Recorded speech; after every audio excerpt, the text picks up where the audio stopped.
Docentes en Diálogo, entrevistas y reflexiones. Estimadas maestras, estimados maestros, bienvenidos a un nuevo espacio que abrimos en esta Subdirección de Formación Continua y Centros de Maestros, Diálogos Docentes. Este es un espacio en el que invitamos a las maestras, a los maestros a compartir sus experiencias. Como dice Paulo Freire, lo primero por donde iniciamos en el diálogo es aprender a escuchar. Les invitamos a que compartan con nosotros sus experiencias que desarrollan de manera cotidiana en sus espacios de trabajo.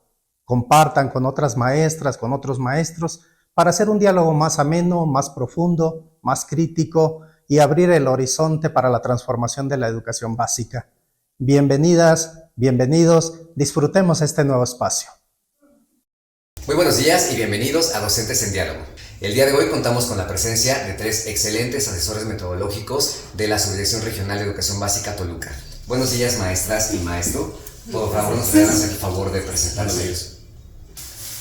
Buenos días, soy el profesor Genaro López Rodríguez. Actualmente me encuentro en mi 16º año de servicio. Siempre he laborado en el nivel de secundaria en escuelas públicas oficiales del Gobierno del Estado de México. Me he desempeñado en diferentes funciones, primeramente como docente frente a grupo en la zona escolar S058, posteriormente como orientador técnico y director escolar en la zona S073 y desde hace 5 años como asesor metodológico en la zona S073 y por un corto periodo de tiempo en la zona S054. Cuento con los estudios en la licenciatura en educación secundaria con especialidad en matemáticas y también con la maestría en gestión educativa. Y bueno, pues agradezco la invitación a esta actividad. Gracias. Bueno, pues agradecerte primeramente. Muy buenos días, muchas gracias por la invitación. Yo soy Graciela Yolanda Gómez García. Soy licenciada en educación secundaria con especialidad en lengua extranjera inglés, egresada de la gloriosa normal de Tenancingo. Soy oriunda de este municipio de Tenancingo. Tengo 17 años de servicio, en los cuales los primeros 5 años estuve ostentándome como docente frente a grupo. Posteriormente fui orientadora y desde hace 12 años soy asesor metodológico, primeramente en la zona S079 y actualmente estoy laborando en la zona S081. Soy licenciada en educación secundaria con especialidad en lengua extranjera en inglés y tengo una maestría en docencia. Me siento muy contenta de la labor que realizamos como asesores metodológicos. Creo que he aprendido mucho y sigo aprendiendo en la función. Y creo que es muy importante que entre compañeros nos podamos apoyar. Como bien decías, somos un equipo de asesores metodológicos que nos apoyamos, que trabajamos en conjunto y que procuramos siempre estar a la vanguardia para poder apoyar a los compañeros maestros en las zonas que elaboramos cada uno de nosotros. Muchísimas gracias. Gracias. Bienvenidos. Gracias. Gracias. Buenos días. Es un honor pertenecer a esta mesa de trabajo el día de hoy. Mi nombre es María Eugenia Serrano Becerril. De formación soy orgullosamente educadora, sin embargo tengo el privilegio de contar con todos los años de servicio en el nivel secundario.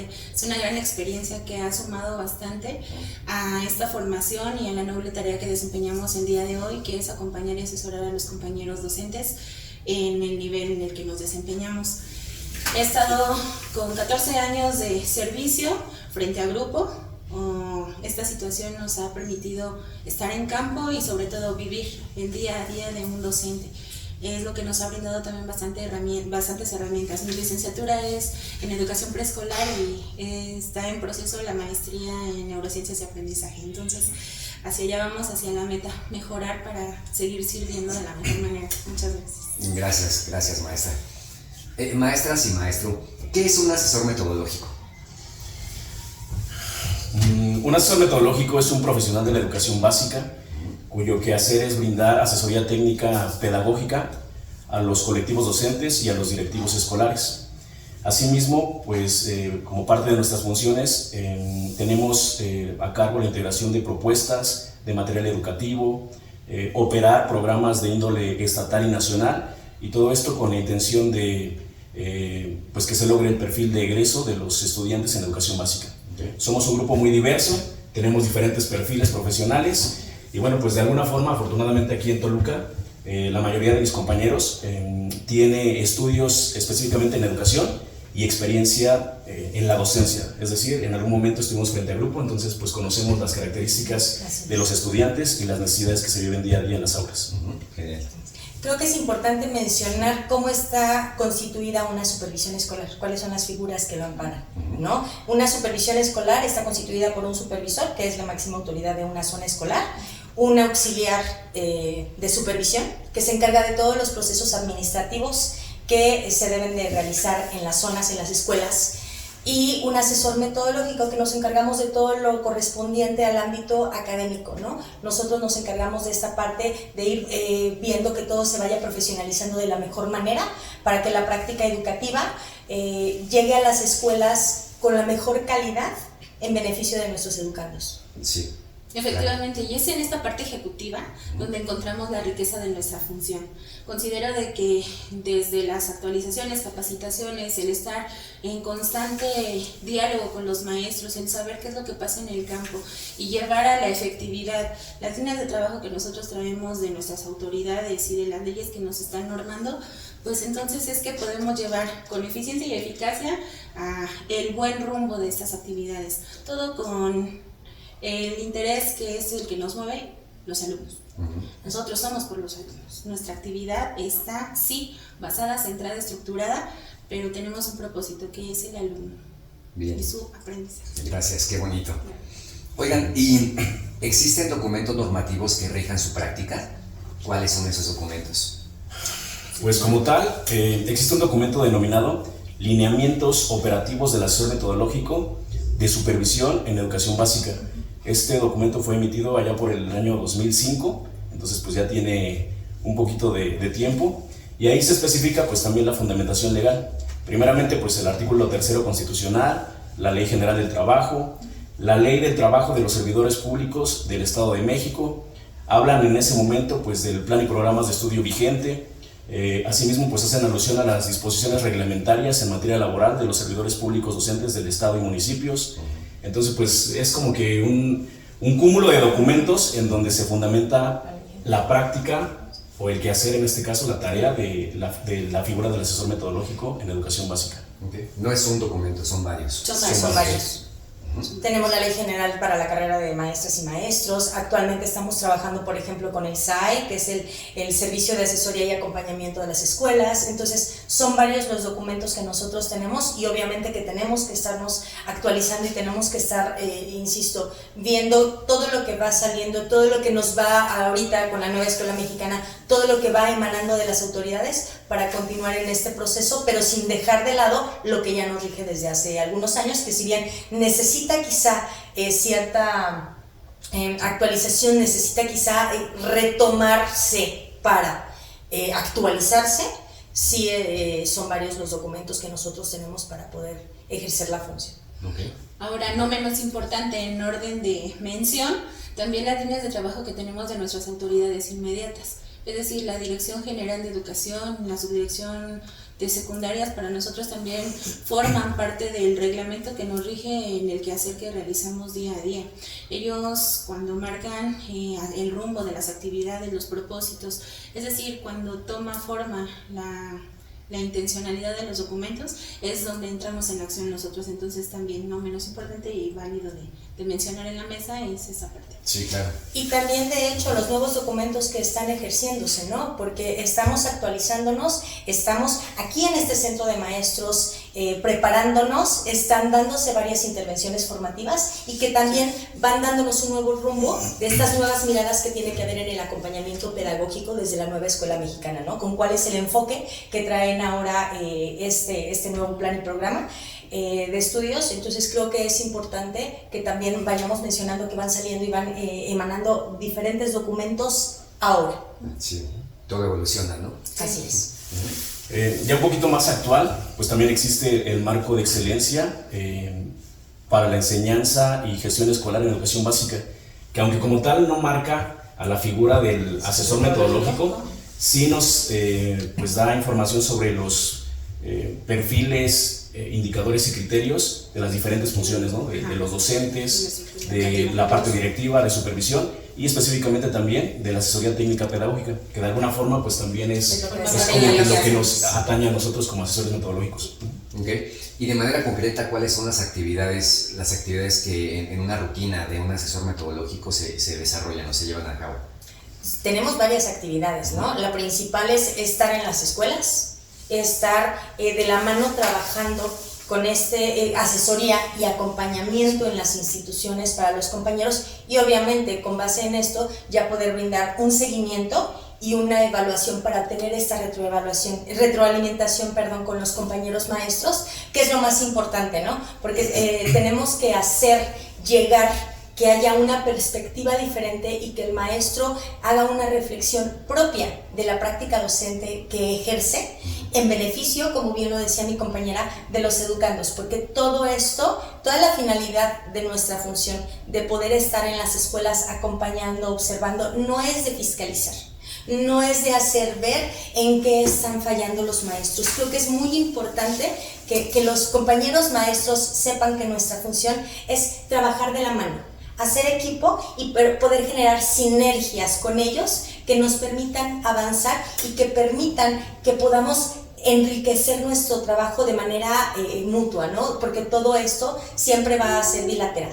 Siempre vamos nosotros a observar, vamos a tener esa perspectiva.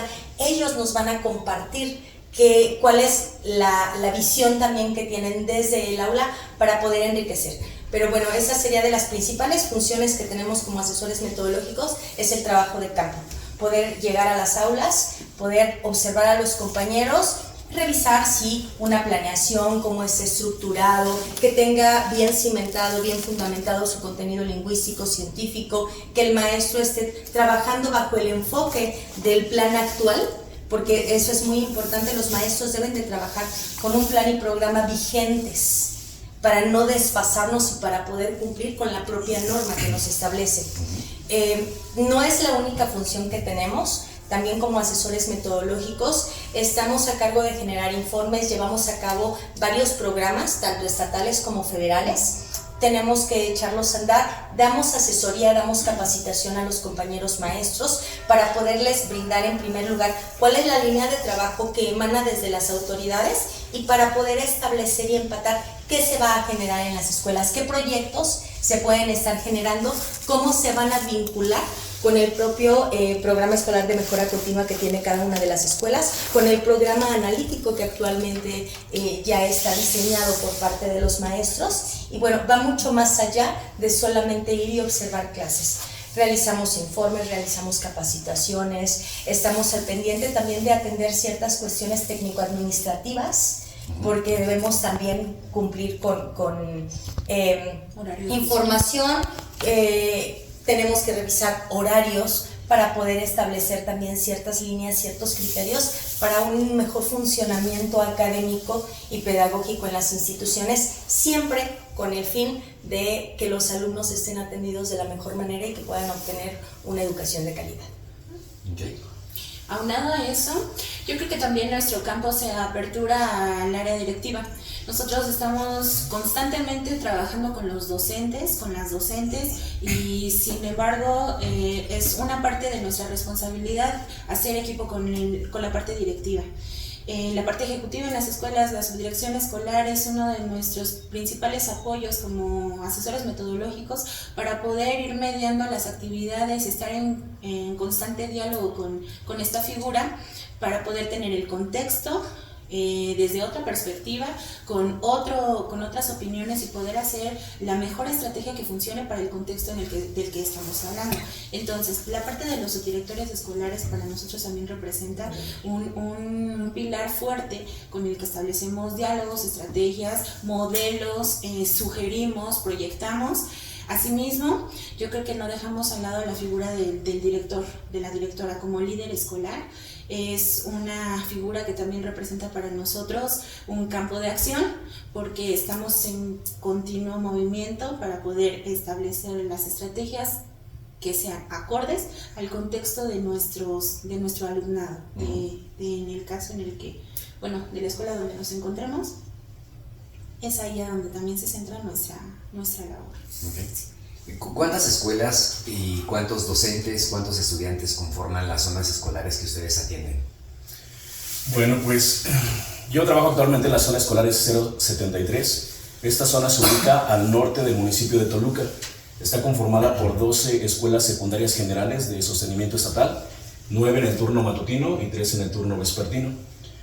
Para el ciclo escolar actual 2023-2024, la matrícula de estudiantes consta de 3.693 y pues contamos con una plantilla docente de 284 compañeros y compañeras distribuidos en las diferentes funciones, ¿no? Desde personal de supervisión, directivos, y ahí entran las 3 figuras que tenemos en secundarias generales: director escolar, subdirector escolar y secretarios escolares, orientadores técnicos y pues ahora sí que la parte operativa y más importante, considero, los docentes frente al grupo.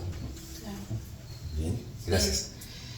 En la S069, que es a la zona donde orgullosamente pertenezco, somos el corazón de Toluca. Entonces estamos conformados por 10 escuelas, 9 de ellas de sostenimiento público, una particular, con un total de 3.518 alumnos, a quienes servimos diariamente con eficiencia, eficacia y dando lo mejor de nosotros, con una matrícula de 22 directivos y 278 docentes. Entonces, estamos hablando de que la capacidad de nuestras escuelas pues es amplia, Sí. Por tanto los colectivos docentes también lo son. Y es una tarea que con responsabilidad llevamos día a día, y si bien pues nuestros tiempos a lo mejor tienen que estar demasiadamente organizados, muy bien previstos, pues nos damos también esa distribución equitativa para poder brindar pues la asesoría y acompañamiento necesarios a donde corresponde, cubriendo toda esta matrícula. Así es. En mi zona, en el caso de mi zona, soy de la zona S081, vecina de la zona 73, en la zona norte. Nosotros atendemos 7 escuelas únicamente. Es una escuela general en el turno matutino. Tengo una escuela de organización social con doble turno. Y tengo 4 secundarias técnicas, 2 secundarias técnicas en edificio, doble turno. Tengo un total de 182 compañeros maestros en la zona escolar y una matrícula de 1.547 alumnos. Somos una zona relativamente pequeña, pero con características completamente diferentes. Nosotros atendemos la diversidad, ¿no? Secundaria general, secundaria técnica y escuelas también de organización social, ¿no? Que se manejan un tanto diferente, pero que, bueno, todas las escuelas llevan la misma línea de trabajo que se tiene en la zona. Todas las escuelas trabajan excelentemente. Sí hay cierta cuestión de diferencia, por ejemplo, para los compañeros maestros que trabajan en una secundaria técnica, cuando solicitan un cambio de adscripción, cuando hay algún tipo de situación, se maneja diferente porque tiene que haber esa compatibilidad. Okay. Sin embargo, bueno, las escuelas trabajan de la mejor manera. Nosotros tenemos... La Escuela de Organización Social únicamente tiene director, no cuenta con las demás figuras, ha ido creciendo, nuestra zona está en proceso de crecimiento, está, por ejemplo, en un turno vespertino eran 9 grupos, ahorita ya se ha agregado uno más, y bueno, la zona va a ir creciendo poco a poco, y esa es la zona en la que trabajo. Esa es la meta, que sigamos creciendo y que sigamos atendiendo mayor matrícula de alumnos, porque tengo escuelas de muy alta demanda. Sí. Sí, se nota. Los 3, ¿no? Sí. Escuelas grandes. Escuelas grandes. Y zonas también. Oigan. Mi zona pequeña, pero con muchos maestros. Sí, qué bueno, qué bueno. Maestras y maestro, hablemos del perfil de egreso de la educación básica.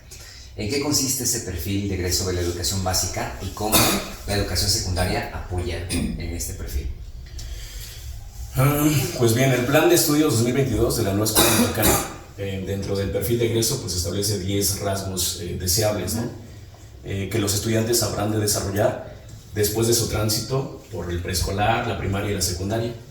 Entonces, en estos 10 rasgos se expresa pues el ideal que se espera lograr al finalizar pues esta etapa formativa en los estudiantes, ¿no? El perfil de egreso como tal articula pues toda una serie de conocimientos, habilidades, actitudes y valores que se espera que los estudiantes desarrollen después de haber trabajado en las diferentes disciplinas y campos formativos que pues están marcados como elementos curriculares dentro del plan de estudios vigente, ¿no? Por ejemplo, uno de los rasgos del perfil de egreso pues menciona que los estudiantes se reconozcan como ciudadanas y ciudadanos libres, capaces de pues pedir o exigir un derecho a una vida digna.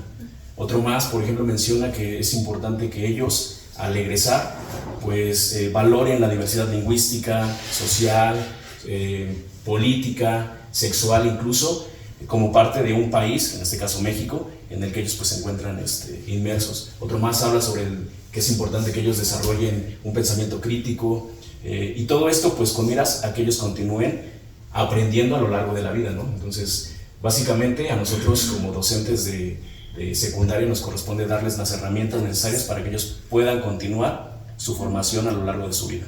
Okay. Muy bien. Sí, muy bien.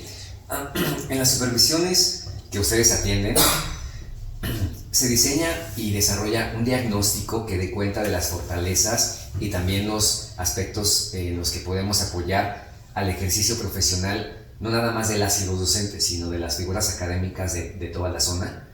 Hablemos del subdirector escolar, ¿no? Del director. Ustedes hacen un diagnóstico al inicio o en el desarrollo o al final del ciclo escolar, y este diagnóstico, ¿qué aspectos contempla para cada una de las figuras y cómo lo usan después? O si existe este diagnóstico. Sí, efectivamente. En todas las dinámicas de las supervisiones es de neta necesidad hacer un sondeo. En realidad el diagnóstico es el parteaguas de nuestras acciones. Entonces, se vuelve necesaria esta actividad, y no nada más con el área docente. Como bien lo mencionó maestro, es tomar en cuenta todas las figuras, porque todos somos parte de la estructura educativa. Entonces, esta sinergia nos permite que todos desde nuestras áreas nos desempeñemos pues para el beneficio de nuestros alumnos. Entonces, ¿qué requiere de esta situación? Primero, una visión objetiva de nuestro contexto. Si bien conocer las funciones que desempeña cada una de las figuras dentro de la estructura educativa en una institución, entonces nos damos a la tarea de saber qué es lo que corresponde a cada una de las figuras en el deseable de la figura, de la función. Disculpe, de acuerdo a los documentos normativos que ya mencionaron. Sí, efectivamente. Yo creo que también, sin causar mayor polémica, traería a la mesa un acuerdo que no ha sido actualizado a la fecha, pero es el acuerdo 98, y en ese acuerdo 98 marca muy bien la distribución de toda la estructura educativa o todos los agentes que trabajamos dentro de una institución y lo que corresponde a cada una de las figuras. Yo creo que ese puede ser también un referente, independientemente de todo el marco normativo que ya tuvieron a bien mis compañeros enunciar. Entonces, partiendo de esta estructura y de esta lista de funciones que nos corresponde como figuras educativas, es que nosotros podemos ir perfilando de cómo está nuestra escuela, cómo está nuestro universo escolar. De ahí, nosotros ir obteniendo las áreas de oportunidad y las fortalezas, para que las fortalezas se mantengan o se potencialicen, y para que las áreas de oportunidad sean cubiertas al proceso de un ciclo escolar. Es ahí donde nosotros encontramos el beneficio, el beneficio del diagnóstico. Nosotros entonces entramos en ese proceso de observación, de valoración. Más que evaluación, es una valoración.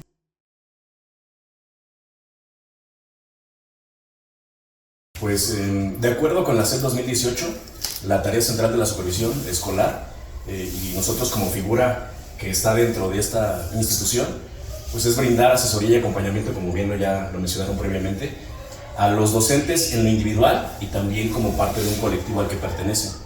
Todo esto con la intención de que ellos puedan tomar decisiones informadas sobre el logro de los aprendizajes que están teniendo con los alumnos. Para lograr esto, pues es fundamental el que se realicen visitas a los planteles, pues para conocer la realidad en las aulas. Asimismo, pues la SEP establece que estas visitas pues deben de estar planeadas, deben de colocarse dentro de un documento llamado Plan de Trabajo de la Supervisión Escolar. ¿Es por un año? Es por un año. Okay. Este plan contiene elementos pues básicos, ¿no? El primero pues es el diagnóstico al que estamos haciendo referencia. El segundo tiene que ver con el planteamiento de objetivos y metas. El tercero con actividades o acciones de asesoría y acompañamiento. Y finalmente pues la evaluación y seguimiento que se le dan a todas esas actividades. Enfocándonos específicamente en la parte del diagnóstico, pues como supervisión escolar, se toman como base pues, los resultados que se están teniendo por parte de los alumnos, ¿no? Las evaluaciones diagnósticas que formula cada uno de los docentes en sus diferentes disciplinas, la evaluación diagnóstica de los aprendizajes de las alumnas y alumnos de educación básica que emite Mejoredu, y asimismo al interior de nuestra zona, pues como supervisión escolar se diseñan algunos instrumentos propios, algún formulario, algunos formatos en donde se recaba información principalmente sobre la preparación profesional que tienen los docentes que trabajan con nosotros. Esto con la intención pues, de identificar áreas de oportunidad, porque pues, las zonas son muy diversas. Tenemos desde compañeros docentes que están muy preparados, que tienen mucho conocimiento, que tienen posgrados y demás, y también tenemos por ahí a docentes que su nivel de preparación pues, es un poquito bajo, y ahí es donde debemos de redoblar esfuerzos para que ellos pues, continúen con su preparación profesional. Asimismo, a través de las visitas que se realizan, por ejemplo, visitas técnico-administrativas, pues se identifican específicamente en las figuras de dirección, de subdirección, de orientadores y de docentes, se identifican pues cuáles son sus áreas de oportunidad, cuáles son sus necesidades, y una vez que ya se identificó pues estas situaciones que es necesario atender, al siguiente ciclo escolar se toman decisiones al interior de la supervisión y se designan algunas escuelas de acompañamiento. Una a cargo del supervisor escolar como tal, en donde va a estar al pendiente de la parte académica y demás, y otra escuela de acompañamiento para la figura del asesor metodológico, que es en donde pues, nosotros también debemos de estar en constante comunicación con el colectivo docente para primeramente asesorar. ¿Y qué es la asesoría? Pues es un proceso formativo, ¿no? Identificar necesidades, identificar áreas de oportunidad y a través del diálogo, de la reflexión, de procesos de capacitación, pues ir solventando esas situaciones que están pendientes. Okay. Asimismo, pues el acompañamiento, que pues no es otra cosa que el trabajo colaborativo que realizamos justamente con estos docentes de manera sistemática para ir identificando cómo se va avanzando en las situaciones que se detectaron como necesidades o como áreas de oportunidad y que poco a poco pues, se van solventando a lo largo del ciclo. Okay. Algo importante que nosotros, por ejemplo, en mi zona manejamos desde el inicio, como bien lo decía el maestro, es cuál es la preparación profesional de los maestros. Creo que es muy importante saber cuál es el perfil profesional que tiene cada uno de ellos, de licenciatura, maestría, posgrados y demás, pero para conocer cuál es el área que está impartiendo, cuál es la disciplina en este momento de la que el maestro está a cargo en el grupo, ¿no? Porque si tengo a un compañero maestro impartiendo la disciplina de inglés, pero su especialidad es en telesecundaria, o es en español, o es en geografía, bueno, tengo que conocer estas situaciones para saber qué herramientas, qué necesidades de formación tiene el maestro y poderle apoyar con capacitaciones, con asesorías, y no solamente llegar y ver las áreas de oportunidad como una situación negativa, ¿no? Sino poder, insisto, hacer este equipo y trabajar de manera colaborativa para que vayamos sumando esfuerzos y que se logre un mejor trabajo y una mejor calidad en lo que van aprendiendo nuestros chicos, que es la intencionalidad que tenemos en todas las supervisiones escolares, ¿no? Entonces es parte importante esto, y no solamente conocer un diagnóstico como estadística, sino como todos los datos que ya dio el maestro Genaro son fundamentales, ¿no? Esta parte cualitativa que debemos de conocer de las escuelas, pero desde una realidad, no solamente con estadísticas, con números, con situaciones cuantitativas. Todo lo que se observa desde una visita técnico-administrativa para conocer cuántos docentes tenemos, cuántos alumnos tenemos, dónde está ubicado el contexto, empezarlo a ver desde otra perspectiva para conocer una realidad de la institución, y con base en la realidad, con base en las necesidades que se tienen y también en las fortalezas que hay dentro de la institución, las problemáticas que se viven, poder ahí ya echar a andar el acompañamiento y la asesoría técnico-pedagógica de la que nosotros nos encargamos. Sí. Compañeras y compañeros, compartiendo hace ratito que tienen pues bastantitos docentes en el interior de una zona escolar, ¿no? Entonces, en un ciclo escolar, en un año de trabajo, ¿les alcanza el tiempo para observar? Bueno, es que habría que diferenciar una observación, una visita de observación de un día a un maestro, que un acompañamiento. El acompañamiento requiere varias visitas. A un mismo docente se le observa varias veces. Entonces, ¿ustedes tienen tiempo en el año para observar a todos los docentes? No. Absolutamente no.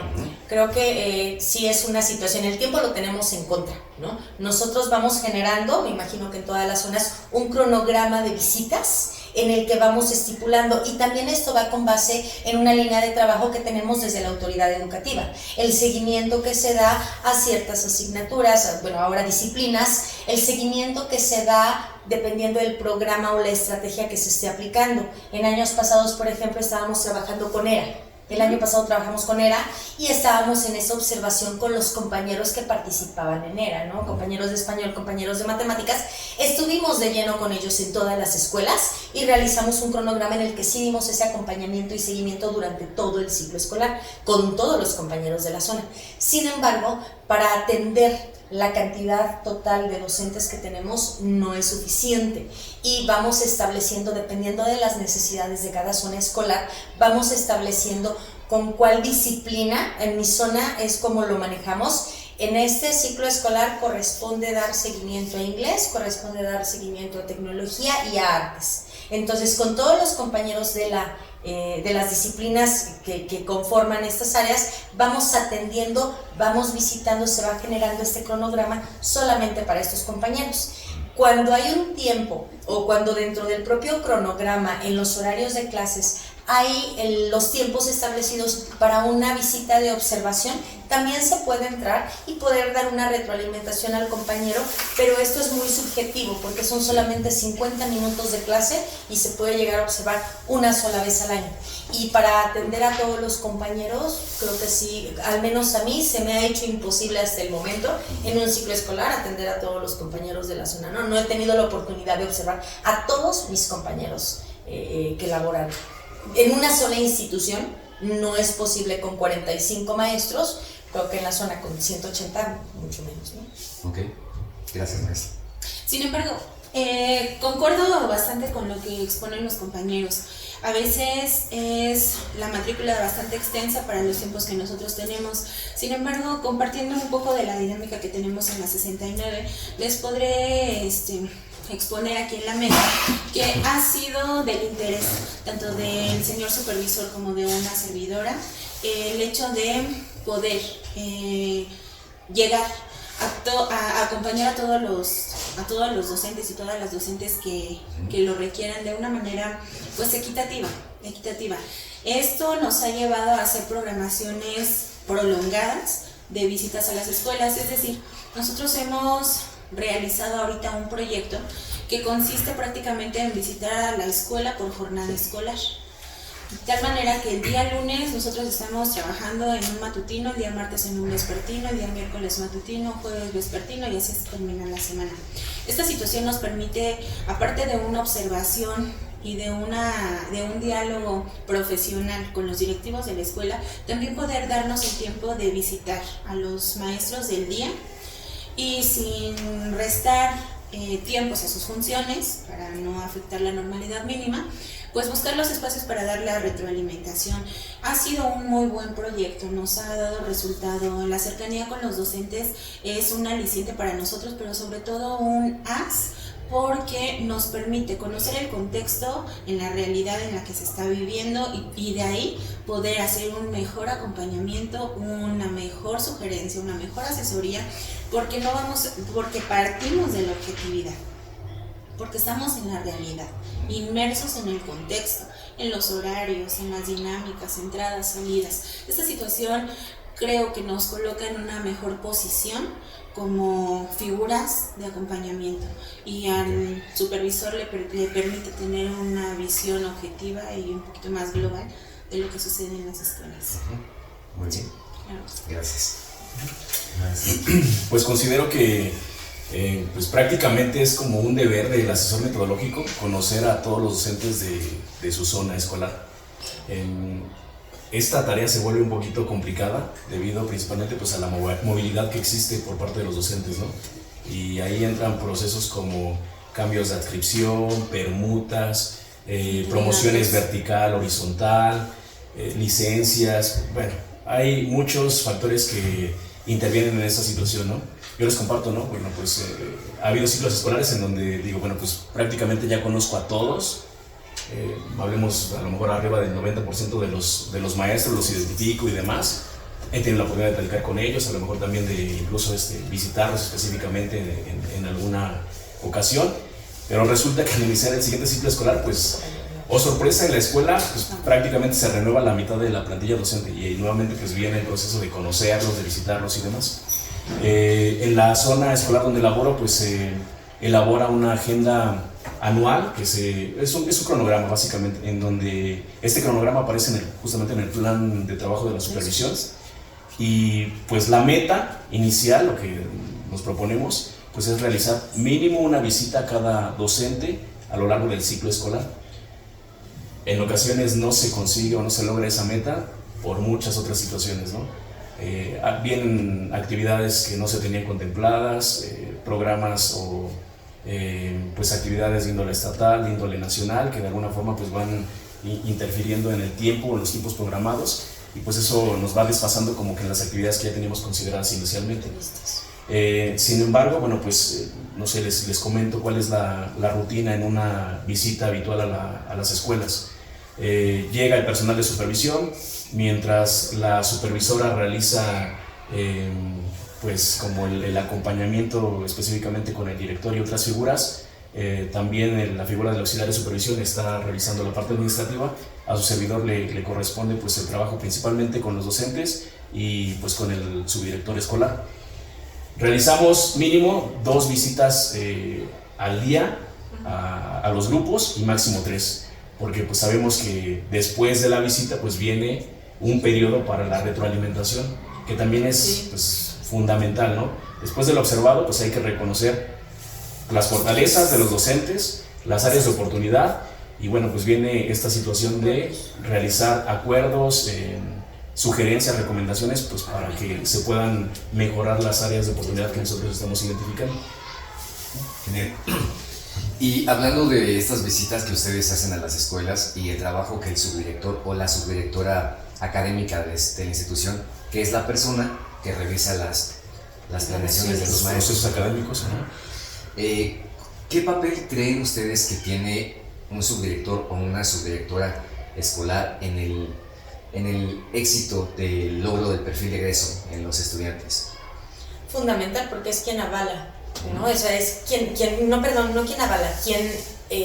revisa para que pueda pasar a ser avalado por el director y que se pueda ejecutar.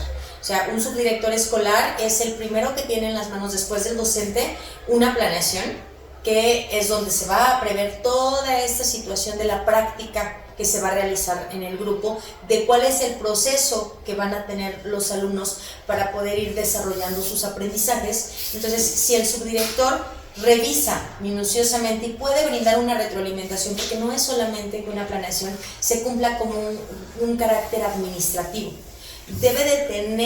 debiera ser para que sea funcional para el docente, para que tenga desde esta una retroalimentación y pueda él reorientar en caso de ser necesario las actividades que tiene previstas, que tiene diseñadas, y que también lo puede hacer en la propia aula, pero siempre y cuando esté todo cimentado, que tenga la narrativa del por qué es que está cambiando cierta parte de la ejecución. Un subdirector tiene también desde inicio un proyecto de evaluación. Tiene que revisar que sea congruente todo este proceso que está desarrollando el docente, desde un plan y programas de estudio, cuáles son los PDAs, cuáles son los contenidos en este momento que está desarrollando, poderlo llevar a cabo con las actividades que se realizan en el grupo y posteriormente que esto sea lo que está siendo evaluado, ¿no? Para que el alumno vaya teniendo toda esa congruencia, que el maestro no se pierda. Y si el subdirector no realiza esta parte, su función como corresponde, y únicamente se encarga de firmar y de entregar, si no hay este proceso y este diálogo pedagógico con el docente para que caiga en cuenta cuáles son las fortalezas que tiene o cuáles son las áreas de oportunidad, qué necesita reorientar, qué necesita cambiar de su propia práctica, creo que vamos perdiendo toda esta sistematización del trabajo que se realiza desde la supervisión. Porque podemos tener ya un plan, podemos tener todo fundamentado desde esta instancia de la supervisión, pero si en las aulas, si en las escuelas no se aterriza y no se ejecuta, creo que ahí estaríamos perdidos, ¿no? Entonces nosotros que somos esta parte académica necesitamos hacer sinergia con los subdirectores para poder ir generando el trabajo de mejor manera en beneficio, insisto, de nuestros educandos, que es para quienes trabajamos. Y en mi zona sí ha sido algo que gestioné desde ciclos escolares pasados, el trabajar muy de la mano teniendo reuniones y capacitaciones con los subdirectores escolares, porque es la parte que se va a encargar de revisar de manera directa y diariamente en las instituciones que los procesos se lleven a cabo de la mejor forma, ¿no? Porque nosotros podremos atender diferentes escuelas y estaremos presentes durante diferentes jornadas, diferentes días, pero no estamos de lleno. Ellos que están como tal en la institución creo que tienen una parte fundamental y tienen que echar mano con nosotros, los asesores metodológicos, trabajar en equipo, trabajar de manera colaborativa con ellos para que se encamine la práctica educativa de la mejor manera. Sí, efectivamente, con el contexto que acaba de dar la compañera, que muy acertadamente marca las funciones de un subdirector, siempre he considerado a la figura del subdirector escolar como parte fundamental, como, si ustedes lo permiten en esta mesa, mi mano derecha en la parte académica en las escuelas. Es cierto que ellos llevan también una parte ejecutiva dentro de las escuelas y que en sus manos está precisamente que todo lo planeado llegue como debe de ser a nuestros educandos, siempre con las bases. ¿Con cuáles bases? El subdirector es el profesional de la educación encargado de conocer todos los enfoques de las disciplinas que se imparten en las escuelas. Las metodologías. Así como nosotros, las metodologías, la didáctica, poder sugerir desde un ámbito pedagógico las mejores opciones para los docentes, para la atención de los alumnos. En la zona SS069 nosotros siempre hemos estado preocupados y ocupados sobre todo porque aparte del enfoque de la asignatura, también se parta en el diseño de la planeación, atendiendo los estilos de aprendizaje de nuestros alumnos. Entonces esta es una situación que envuelve al subdirector o subdirectora escolar en un rol de responsabilidad un poquito más todavía que el que estamos dando en las escuelas. ¿Por qué? Porque él o ella en su dirección escolar, pues aparte de conocer todo el espectro de su comunidad, ¿no? de la comunidad escolar, pues necesita siempre manejarse bajo los documentos que nos norman, la parte metodológica, la parte didáctica, la pedagógica, los estilos de aprendizaje, cómo sugerirle al docente a partir de lo que observan las planeaciones y que en las planeaciones se note esa parte efectiva de observación, de la retroalimentación, de una notita, de con todo el respeto del mundo, porque así es como nos manejamos nosotros, desde un diálogo profesional, desde tecnicismos propios de la disciplina, hacerle las recomendaciones a los docentes para la mejora. ¿Y la mejora de qué? Del diseño de la planeación, que en este caso involucra pedagogía, didáctica, metodología, pues para que en la ejecución en el aula todo sea congruente, lo que se está diseñando para un destinatario y que esto tenga frutos. Ahora, si no, viene el proceso de evaluación, de valoración, qué es lo que está sucediendo, identificar las áreas de oportunidad para poder subsanar, ya sea con su intervención o con el apoyo de los que estamos aquí fungiendo como asesores metodológicos. Entonces, el subdirector sí o sí necesita manejar todo lo que nosotros, solamente que ellos tienen la posibilidad de estar en el contexto inmediato todos los días.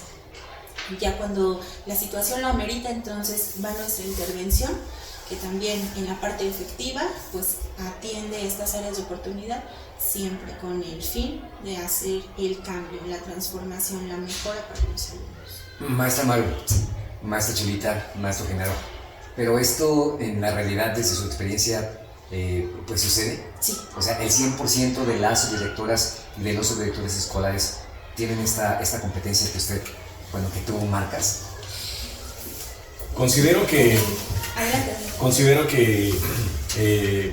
pues no todos los subdirectores las herramientas. Cuentan exactamente con las herramientas básicas para ejercer esa función, y ahí es donde entramos pues nosotros como asesores metodológicos. Una vez que ya se identificó ciertas necesidades o situaciones en donde falta reforzarlas, pues nosotros debemos de ser partícipes del acompañamiento y asesoramiento que se le debe brindar a esta figura tan esencial. De hecho, pues retomando un poco la pregunta anterior, básicamente podemos decir que el director pues es el cerebro de la institución, ¿no? Es quien dictamina el rumbo de las acciones de la escuela, y en este caso pues el subdirector escolar pues es el corazón, quien da vida a todos los procesos de enseñanza-aprendizaje que realmente ocurren al interior de las aulas. Estableciendo como una analogía, el subdirector escolar prácticamente es el asesor metodológico de la escuela, es quien debe tener un amplio dominio en los campos teórico, epistémico, filosófico y metodológico. Él, como usted lo decía, es quien revisa, quien observa, quien debe de motivar a los compañeros docentes para que reflexionen sobre su práctica, quien brinda recomendaciones, quien da ese acompañamiento para identificar que poco a poco esas áreas de oportunidad se van convirtiendo ya en situaciones solventadas y que a la postre pueden convertirse en fortalezas que el mismo docente pues ya esté mostrando en su práctica, ¿no? Entonces básicamente el subdirector escolar debe ser un experto en el aspecto académico, en toda la extensión de la palabra, ¿no? Debe dominar desde los elementos curriculares marcados en los planes y programas de estudio, todo lo referente a los programas sintéticos de las diferentes disciplinas. Debe de conocer los programas sintéticos de los docentes que trabajan en su institución. Debe tener también amplio dominio en temas como planeación, que es el pan nuestro de todos los docentes, de los procesos de evaluación. ¿Para qué? Pues para que en su momento, cuando él identifique que la planeación o la evaluación no se está llevando como debiera ser, pues ¿sabes qué? Sugiero que lo apliques así. O ¿sabes qué? Te recomiendo que por ese lado no nos conviene. Puedes lograr o puedes obtener mejores resultados si lo aplicas de esta manera, ¿no? Tipos de evaluación, instrumentos de evaluación, metodologías activas. Y ahí es donde justamente, pues una vez que visitamos las escuelas, nos damos cuenta que efectivamente hay situaciones de las cuales carecen los subdirectores escolares en algunas ocasiones. Porque así como hay situaciones que es importante señalar, en donde hacen falta aspectos, pues también es digno de reconocer que tenemos a subdirectores escolares muy capaces, que conocen, que manejan muchísimas cosas y de los cuales pues también podemos aprender, ¿no? Incluso hasta nosotros mismos como asesores metodológicos.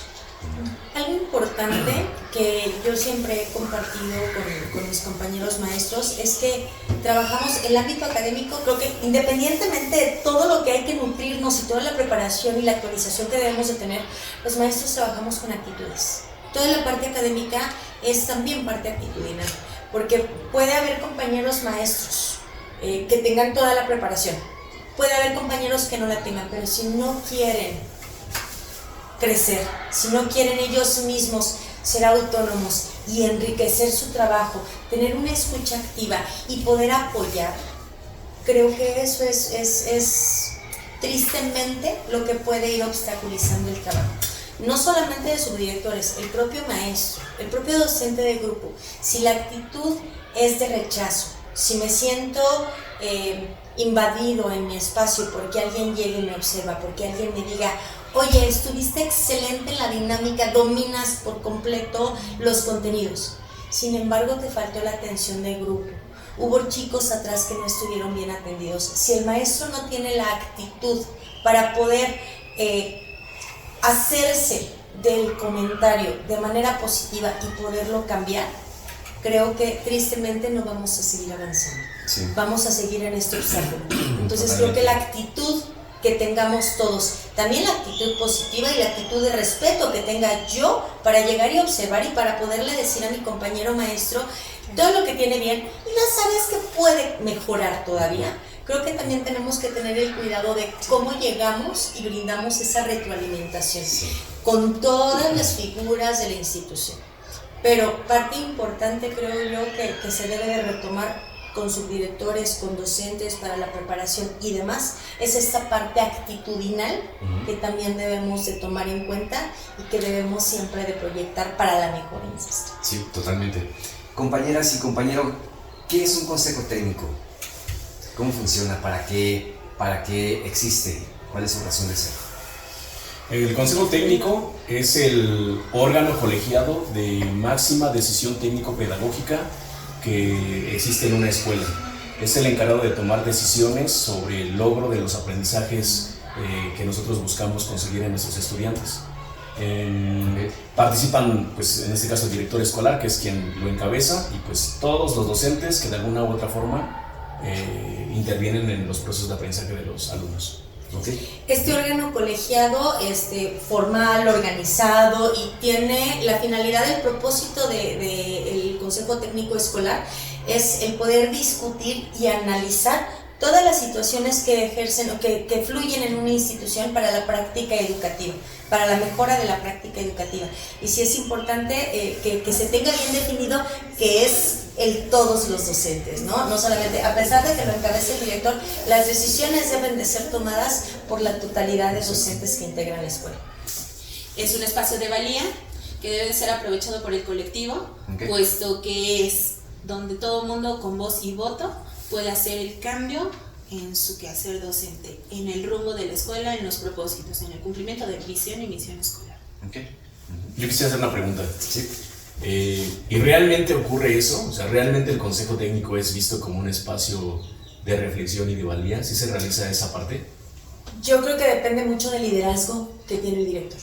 Y el liderazgo es parte también primordial, porque no podemos seguir con la idea de que el Consejo Técnico debe de ser dictado únicamente por mi director. O sea, yo como director llego y te digo qué es lo que tienes que hacer y te doy el formato y te doy todas las indicaciones. Es un espacio colegiado y todos tenemos que verlo como ese espacio de valía, como bien dice la maestra, pero donde todos somos parte de, y las opiniones de todos son importantes. No solamente debemos de verlo como el espacio para llegar y discutir todas las problemáticas que hay en la escuela, sino de ver las problemáticas que son encaminadas a la práctica educativa, a la mejora de los aprendizajes, a todos los procesos académico-administrativos, porque también la parte administrativa es importante, pero que sean en beneficio de la matrícula de los 1,875 alumnos que tengo, que sea en beneficio de ellos. Tristemente no en todos los colectivos se ve reflejado, pero todo esto va a depender del liderazgo del director. Si tenemos un buen líder en las escuelas, el trabajo va a fluir de la mejor manera. Sí, definitivamente sí. Bien, compañeras y compañero, ¿cuál es la formación académica que ustedes brindan a los docentes? ¿O en qué consiste esta formación académica? ¿Se da por disciplinas? ¿Se da una vez al año? ¿Se da varias veces al año? ¿En qué consiste esta formación? En la dinámica de las zonas, considero que a partir de las necesidades que logramos detectar, es como empezamos un plan de acción. Este plan de acción nos lleva a organizar, planear, prever, sobre todo programar asesorías con las figuras que así lo necesiten. Entonces, estamos hablando de que a partir del diagnóstico y del trayecto que nosotros hacemos con las visitas técnicas a las escuelas, podemos ir detectando cuáles son las áreas de oportunidad y entonces accionar. Okay. Y va a depender, sí, precisamente de cuáles son, se realiza por academias regularmente, porque va a depender de la disciplina que imparte el maestro, de las necesidades o del programa que estamos desarrollando, que se está implementando en cada una de las escuelas. Sí, claro. ¿Cuál es la formación que necesita una persona? La formación académica, toda esta, bueno, tanto algunos estudios en particular y tiempo de trabajo en algunas instancias. ¿Qué necesita alguien para poder aspirar a ser un asesor metodológico en México? Pues sí, en primer lugar, contar con preparación en el área de la educación. Pues eso es fundamental. Tenemos que, bueno, una persona que aspira a ser asesor metodológico debe tener un amplio dominio en cuestiones teóricas, referentes a educación, en la situación epistémica, filosófica y metodológica. Porque en su momento, pues, es tarea importante del asesor brindar recomendaciones sobre qué metodología puede ser mejor que otra para los docentes y que les puede dar mejores resultados con los estudiantes. Entonces, además de toda esta parte de conocimiento amplio, pues es importante también que tenga un amplio dominio sobre los planes y programas de estudio vigentes, sobre las cuestiones y elementos curriculares actuales, programa sintético, programa analítico, que específicamente conozca cuáles son las características y lo que debe de tener cada uno de estos documentos, ¿no? O sea, que esté bien integrado, que esté bien fundamentado, para que pueda ser aplicado o llevado a la práctica y pues por ende dar buenos resultados. Sí. Y ser autónomo, ¿no? Esa autonomía profesional para poder seguirte preparando, seguir avanzando, seguir enriqueciendo tu propia práctica. Y digo, actualmente tenemos todas las herramientas, ¿no? Podemos hacerlo de manera presencial, podemos hacerlo de manera virtual, híbrida. De hecho, tenemos la oportunidad, por la propia Subdirección de Formación Continua, de seguir preparándonos y de seguirnos capacitándonos. Entonces, creo que, insisto, esta parte actitudinal, querer seguir avanzando para poder enriquecer mi trabajo y el de mis compañeros, es también parte fundamental. Sí, qué bonito. Es cierto. Yo creo que también estar posicionado en el ámbito que corresponde, sobre todo saber, como bien lo mencionaban hace un rato, que nosotros trabajamos con seres humanos también. Y eso es una parte fundamental. Es cómo con el otro entablar un diálogo en el que no se sienta invadido, en el que no se sienta agredido, y en el que podamos aportar, en el que la figura de asesor metodológico pueda aportar, pueda sumar de la mejor manera al trabajo de otro profesional de la educación, que es el docente. Creando sinergias, perdón. Sí, no, claro. Sí. Disculpa, maestra Maru, maestro Chelita, maestro Genaro. Cuando una persona va a una escuela, igual el director cuando va a observar la clase de una docente o de un docente, o cuando el asesor metodológico lo hace, después de observar la sesión completa, se da un espacio, ¿cómo le llaman a este espacio? Retroalimentación. Retroalimentación. Pues la SEP 2017 lo nombra como retroalimentación, realimentación o devolución. Bien, en ese espacio que no creo que dure 5 minutos, ¿verdad? No, claro. Por lo menos que te gusta media hora. Es amplio. Una hora. Aproximadamente. O hasta más. Sí, a veces hasta más, dependiendo de muchas cosas. Pero en ese espacio de retroalimentación, ¿cuáles son los aspectos más importantes que desde su punto de vista debe tener esta persona que está haciendo el feedback a la persona observada? ¿Qué es más importante? Esta onda humanitaria de que yo te veo como mi par, o también es más importante el aporte teórico, epistémico, ontológico, metodológico que se le queda al docente. Pues los dos elementos son fundamentales, ¿no? Primeramente la parte humana, el ser empático con el docente es muy importante para que él pues no se sienta fiscalizado en su trabajo. O sea, sea el director, sea el subdirector o el asesor metodológico, la persona que está realizando la visita, pues debe de ir con esa idea, ¿no? El comentarle que no se va a emitir alguna crítica sobre su trabajo, sino simplemente es con la intención de observar la dinámica de lo que realiza en la sesión, y si en su momento cabe el emitir alguna recomendación o alguna sugerencia sobre el observado, pues que el docente está en la libertad de escucharlo y tomarlo y ponerlo en práctica. Y si no, pues no hay ningún problema. Finalmente, pues no existe así como tal un documento que diga estás obligado a hacer lo que dice el director, el subdirector o el asesor después de una observación, ¿no? Sin embargo, pues sí es necesario que, además de ser empático y ser pues humano con la persona a la que se está observando en su desarrollo profesional, pues que también lo hagamos desde una postura teórica, ¿no? Exactamente. Argumentando el por qué se está emitiendo esa sugerencia, y no solamente que nazca del pues yo creo o yo siento del supuesto, efectivamente. Entonces sí, sugiero que se haga esto porque tal autor dice esto y esto, y te puede funcionar debido a que hay estudios, hay teoría que lo avalan, ¿no? Okay. Entonces, desde esa postura, pues sería lo ideal. Sí, efectivamente. Lograr el equilibrio. Una vez que logra entablar esta parte de diálogo, este ambiente de confianza, porque también hay que generarlo con los docentes, es importante, darle el lugar, dignificar el espacio, dignificar a la persona. También es necesario contar con todos los elementos de teoría para poderle guiar, porque efectivamente el supuesto no es nuestro aliado en este punto. Nosotros marcamos siempre una opinión, una sugerencia basadas en referentes teóricos, sí con la mejor actitud, sí con la mejor de las disposiciones, siempre en la fundamentación. Claro. También esta retroalimentación, híjole, es que hay que tener muchísimo cuidado de cómo se hace, ¿no? Exacto. Se Sí. pueden sentir ofendidos.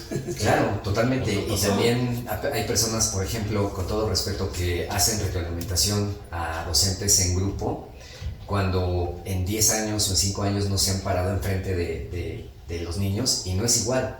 O sea, definitivamente no es igual que estar ahí enfrente, ¿no? Entonces, ¿ustedes creen que sea, no quiero decir necesario, pero creen que sería una buena idea que las personas que retroalimentamos a docentes pudieran tener este acercamiento otra vez al campo? Es decir, que de alguna forma, con alguna estrategia, nos prestaran un grupo, préstame al grupo indisciplinado, ¿no? O préstame a este grupo de tercero, ahora uno de segundo y tal, para yo meterme y ponerme los zapatos Sí. en lugar de llegar como el experto a decirte lo que tienes que hacer, ¿no? ¿Qué opinan de eso? ¿Sabes una cosa? Creo que sí es primordial porque trabajamos nosotros con generaciones diferentes, ¿no? El grupo de alumnos que están atendiendo actualmente a nuestros compañeros es una generación diferente.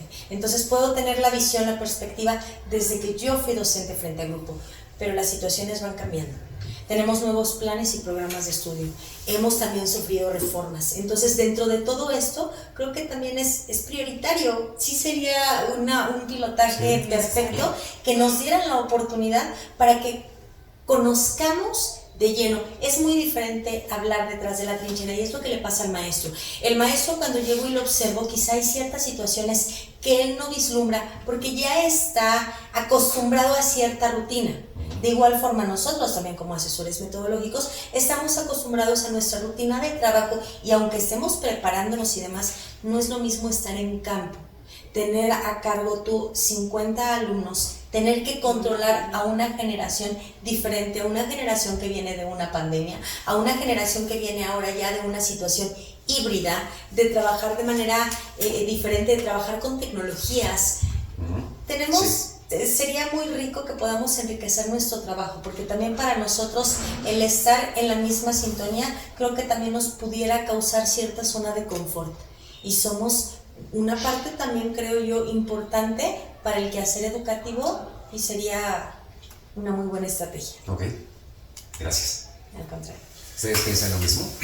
Yo también opino lo mismo. Sí, la verdad. Efectivamente no es lo mismo hablar y brindar alguna recomendación desde la parte externa a realmente convertirnos ya en actores, en protagonistas del proceso, y que nosotros seamos parte de, porque a partir de esa experiencia o de esa vivencia podemos identificar muchos otros factores, muchos otros vértices que desde lo externo, como lo decía, pues muchas veces perdemos de vista. Entonces a mí también me parece Excelente propuesta. una propuesta muy interesante, exactamente, el que nosotros podamos en algún momento volver a tener esa sensación de estar frente al grupo y pues justamente enfrentarnos a los retos que cualquiera de nuestros compañeros docentes vive día a día, ¿no? Sí. Desde tener al alumno que participa, que conoce, que sabe y con el que solamente pues vamos a guiarlo, a enfrentarnos al alumno o a los alumnos que definitivamente pues son bastante inquietos, que tienen problemas a lo mejor de conducta, traen otros problemas y demás, y ver de qué manera podemos responder ante esas situaciones que se nos están presentando. Sí, efectivamente. Sí. Sería una muy buena experiencia también para poner en juego lo que estamos sugiriendo, ¿no? Ver desde qué situación estamos sugiriendo, cuál es nuestra realidad, cuál es el resultado, y así transformar y poder hacer sugerencias mucho más objetivas. Claro. Sí, porque a lo mejor llegas y le recomiendas al docente, léete este libro, Sí, claro. o necesitas esta metodología y tal, y el problema del Sí, docente sí. o de la docente es No la es la teoría, disciplina, la práctica. o otro tipo de cosas, ¿no? Que tú no vas a tener idea hasta que te pongas en sus zapatos. ¿No? Bien, bien. Sí, no, totalmente de acuerdo. Ser realmente empáticos. Sí. Oigan, muchachos, muchachas, perdón, compañeros, maestros, maestras, ¿cuáles son algunas temáticas, así concretamente 2 o 3, que ustedes hayan identificado que las maestras y los maestros necesitamos que nos formen en esas temáticas concretos? Planeación. Instrumentación para evaluar formativamente. Exactamente, Evaluación formativa. y todo lo que conlleva, instrumentos de evaluación y demás, metodologías activas, el que ellos conozcan justamente esas etapas, lo que se realiza en cada una de ellas, y el diversificar los procesos que ellos realizan, ¿no? Porque a veces estamos como combinarlas. solamente enfocados en uno, y casados totalmente con ese y no Y vemos funciona. otras alternativas. Sí, claro. Ok. Y hablando de la nueva escuela mexicana, ya casi para terminar, ¿qué es la nueva escuela mexicana y cómo ustedes están configurando? Porque pues somos como nuevecitos en esto, ¿verdad? Todo México. Entonces, ¿cómo ustedes lo configuran? ¿Creen que es una buena propuesta? ¿Está muy complicado? Empezando por qué es, de manera muy breve, y qué piensan de la nueva escuela mexicana. Yo, por ejemplo, para la cuestión de la asesoría técnico-pedagógica, veo y me encanta la ideología que se tiene con esta nueva escuela mexicana de vernos no desde la verticalidad, sino de manera horizontal, como iguales, como compañeros, porque no soy el experto. Tengo que tener todos los conocimientos, toda esa teoría, toda la base para poderte apoyar como mi compañero, pero que no me veas como el experto y como en esta cuestión jerárquica, arriba y abajo, vertical, ya no más. Somos compañeros de trabajo y estamos para sumar, para hacer equipo, para hacer sinergia y para podernos apoyar en beneficio de nuestros alumnos, Okay. ¿no? Dejar de vernos como esta parte fiscalizadora y empezar a vernos como compañeros que queremos sumar y activar. Y creo que muchos términos, muchos tecnicismos que se están manejando como la otredad es parte importante que debemos de retomar para poder realizar nuestras funciones. Gracias. Pues la base ideológica de la nueva escuela mexicana básicamente es el humanismo, ¿no? En donde se pone al estudiante y a la comunidad al centro de todos los esfuerzos del sistema educativo. ¿En qué consiste? Pues en que nosotros como profesionales de la educación ayudemos a nuestros alumnos a que identifiquen el potencial que tienen para poder seguir aprendiendo y adquirir conocimientos, habilidades, actitudes que ponen de manifiesto pues en su vida cotidiana. Y como base de nuestro quehacer, es una puerta abierta a mostrarle a los docentes cómo poder trabajar de diferente manera. Cierto, son las sugerencias muy válidas de lo que nos plantean en las orientaciones, en los talleres, ¿no?, de formación continua, que nos aperturaron a atrevernos a trabajar con otras metodologías, a atrevernos a realizar cosas diferentes en el aula, todo en pro del alumno visto como persona, como un ciudadano a futuro que se está formando desde ahorita y que necesitamos fortalecer en él seguridad, y necesitamos también que él se asimile, se reconozca como persona, y como persona al rato pueda exigir sus derechos, pueda ejercer sus obligaciones con responsabilidad en pro de una sociedad, de un bien común. Entonces, qué bueno el enfoque ahora de formar personas, de personas formando personas, yo creo que nos ha sumado bastante trabajo. Okay. Gracias, maestra Maru. Compañeras y compañero, ¿cuáles son alguna experiencia que les haya pasado en su trabajo profesional como asesores metodológicos que les haya gustado mucho? Algo que digan, híjole, es que esto me hizo el día o el año incluso. A mí me encanta poder estar en los grupos, poder observar a los compañeros y tener ese acercamiento con el alumnado. Eso es una parte que a mí me enriquece mucho, ¿no? Además del compañerismo, de las sinergias que vamos generando con los compañeros, pero el poder volver a estar con los alumnos y que el alumno te reconozca como docente, porque estamos fuera de las instituciones, que el alumno te vea, que tenga ese acercamiento, que pueda haber un pequeño diálogo con los alumnos cuando les preguntas acerca de su trabajo, acerca de cómo están siendo evaluados, si les gusta la escuela, cuál es su asignatura favorita, y que haya esa cercanía con los niños, a mí me enriquece mucho, me nutre, es algo que me llena de satisfacción cuando voy a las escuelas. Ok, gracias. He encontrado en la asesoría metodológica un equilibrio increíble que nunca pensé como docente que se pudiera llegar a dar. Nosotros tenemos la fortuna de poder estar tanto en la parte administrativa, en la parte directiva, como en campo. Ese equilibrio tan bonito que nos permite trabajar con los docentes, que se permitan un espacio para sentirse valorados, dignificados, para saber que alguien les acompaña. El hecho de poder contar con la experiencia de compartir con los docentes es increíble, porque nosotros aprendemos bastante de ellos también. Hay gente que nos comparte desde su experiencia, desde sus vivencias, desde sus conocimientos, y entonces esta riqueza que encuentro en el diálogo con el otro, sí lo he visto como bondad dentro de la función que desempeño. Entonces, si me preguntan por una experiencia bonita o agradable, es eso, el llegar a las escuelas a las que sirvo, no a las que atiendo, sino a las que sirvo, y lograr esa parte, reconocer a mis compañeros, porque al día de hoy es un logro. Los reconozco no nada más por nombre, sino por muchísimas otras cosas. Yo creo que la experiencia y la convivencia nos ha permitido un panorama más amplio, y esta bondad no creo que sea en todas las funciones. Es una de las situaciones que agradezco bastante de la asesoría metodológica. Qué bonito, gracias, Mario. Pues justamente hablando del humanismo, una situación que pues considero como algo agradable dentro de la función del asesor metodológico, pues es el que los lazos laborales y profesionales a veces trascienden y se convierten en lazos de amistad.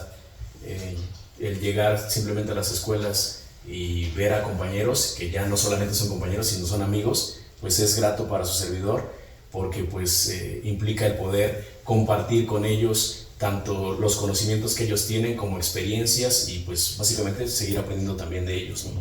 Entonces esa parte también es muy enriquecedora para, pues, en este caso, para su servidor. Claro. ¿Sabes una cosa? Como comentan los compañeros, y es muy cierto, tenemos nosotros la virtud desde la función de poder conocer a los compañeros no solamente como una estadística, no solamente como parte de una plantilla de docentes, ¿no?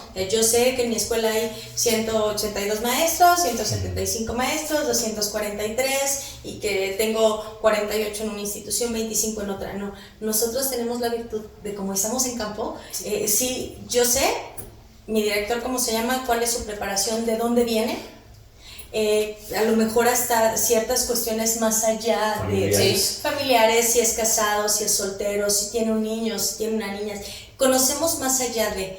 Y por ejemplo, yo estoy recordando ahorita en este momento tener también la fortuna de poder apoyar desde otros aspectos, ¿no? Que si hay a lo mejor algún compañero que esté pasando por alguna situación que aqueje el ámbito laboral, a mí me está pasando en este momento en mi zona, el poder conocer al compañero no solamente como un número o como el maestro de tal disciplina, sino el poder ver para gestionar un apoyo hacia el compañero, y que veamos y que realmente se aterrice ese sentido y ese enfoque humanista, no vernos como un número más, sino soy un ser humano y estoy requiriendo tal o cual situación, tal o cual apoyo, y poder nosotros ser ese medio, porque tenemos a lo mejor esa injerencia, ser ese medio de podernos conducir con la autoridad, y que se le pueda dar el apoyo respectivo a los compañeros. Creo que también eso es parte importante de nuestra función, que vamos más allá de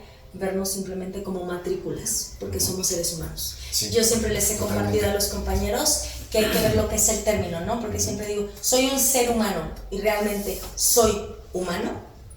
Creo que tenemos que ir más allá cuando empezamos a entablar estas palabras, ¿no? Sí, gracias. Hablando de los documentos normativos que hace ratito nos hacían favor de comentar, y desde las experiencias profesionales que cada uno de ustedes tres ha tenido, ¿cuáles serían concretamente, tal vez una lista de 2, 3, 4 aspectos que como asesor metodológico tienes como reto? ¿Qué es lo que crees que necesitas trabajar en ti para poder ser el asesor metodológico? Me imagino que ahorita, porque conocemos el trabajo de los tres, y la verdad es que pues mis respetos para los tres, porque aparte de que se les quiere mucho, se les admira como, pues sí, como una figura académica que no pasa en todas, desgraciadamente no pasa en todas partes, y pues nada, gracias por eso, en nombre de los maestros que ustedes atienden. Pero no estamos terminados, no somos seres humanos, ¿no? Somos perfectibles. Entonces, ¿qué es lo que cada una de ustedes, así súper práctico, temáticas que necesitas mejorar en ti? Like improving, what do you need to improve? Justamente hablando de eso, ¿no? Como asesor metodológico, pues lo decíamos, debemos de conocer todo, ¿no? todo lo referente a las diferentes disciplinas. Y un aspecto que en lo personal necesito seguir fortaleciendo, pues es mi dominio del idioma inglés, justamente para poder pues brindar una retroalimentación todavía más adecuada a los docentes que imparten esa disciplina. Entonces, bueno, de entrada eso. Muy bien. ¿Alguna otra cosa? Considero que la actualización permanente es básica, y aunque haya cosas que posiblemente en las que me sienta a lo mejor cómodo, que de alguna forma puedo dominar, pues los tiempos cambian, ¿no? Y de manera permanente hay nuevas ideas, nuevas teorías que debemos de también conocerlas para dar respuesta a los nuevos retos que los alumnos nos exigen, ¿no? Sí, totalmente. Gracias. Sí, efectivamente. Ya en esta introspección, considero que también vendría al caso reconocer que el sentido de investigación y la importancia que para nosotros requiere un sentido de investigación es una de las partes que tengo que fortalecer, porque si bien están dadas las bases teóricas, filosóficas, tenemos ya un compendio de metodologías para sugerir y que conocemos teóricos, también es necesario buscar otros, saber que podemos contrastar y que podemos a través de ese contraste aportar, ¿por qué no?, a lo que ya tenemos como modelo establecido. Entonces, considero que voy para allá, Okay. La investigación. Bien, gracias. Híjole, yo creo que son muchas las situaciones que requerimos, ¿no? Siempre estamos en proceso de cambio, siempre estamos en esta situación de querer aprender, de querer más.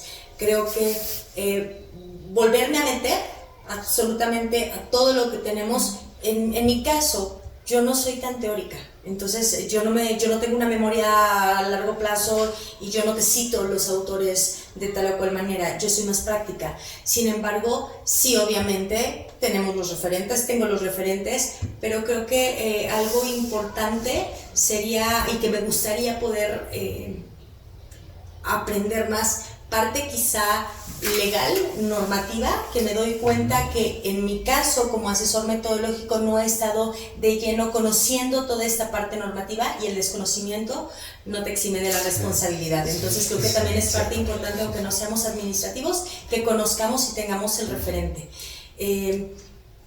Otra parte, bueno, todas las disciplinas que en mi caso no son tan aliadas conmigo. Yo soy docente de inglés, a mí me encanta, yo no tengo problema con eso. Sin embargo, no tengo la misma habilidad para ciertas áreas de las artes o para la historia. Entonces, esto sí sería un reto para mí, el poderme preparar todavía más, porque obviamente cuando llego a un aula a observar a un maestro de historia, aunque a mí no me encante la historia, llevo todo el referente, reviso muy bien en este caso el programa sintético, qué es lo que está trabajando el maestro, si tengo acceso antes a su planeación, saber cómo está él preparándose pero quizá tener más referentes para en un momento dado poder enriquecer de mejor manera a este compañero, ¿no? Sí. Porque es muy diferente la manera en que puedo enriquecer a un docente de inglés, a un docente de español, a un docente de matemáticas, a un docente de química, que son quizá las disciplinas que más me agradan a mí, a el enriquecer a un docente de artes o un docente de historia, porque yo tengo cierta resistencia con. Entonces, quieras o no, mi propia perspectiva, mi visión, mis pasiones afectan también al cómo puedo llegar con el otro. Entonces, creo que un reto para mí sí sería eso. Y bueno, actualmente seguirme empapando para poder tener perfectamente definido todo lo que nos lleva a la nueva escuela mexicana, ¿no? Cómo podemos seguir generando estos proyectos por campos formativos, cómo poderles brindar a mis compañeros los elementos para realizar un taller en mi zona escolar y que ellos tengan de lleno la información para que lo podamos plasmar y para que se vea reflejado en una realidad. Entonces creo que serían parte de los retos y seguir actualizándonos, ¿no? Afortunadamente, insisto, esta parte actitudinal y esta parte de el gusto que uno tiene por seguir avanzando nos da también esa línea para poder enriquecer el trabajo propio. Sí, totalmente. Pues maestra Chelita, maestra Maru, maestro Genaro, muchísimas gracias por hacernos el favor de venir el día de hoy y por compartir un poquito de su ser profesional con las personas que nos hacen el favor de ver el día de hoy. Y a todas esas excelentes docentes de México y del mundo, muchísimas gracias por llegar al final del capítulo y nos vemos en la próxima. Que tengan muy buen día. Hasta luego. Gracias. Recuerda seguirnos en nuestras redes sociales, suscríbete a este canal de YouTube y conoce el calendario de opciones de formación continua que tenemos para ti. Subdirección de Formación Continua.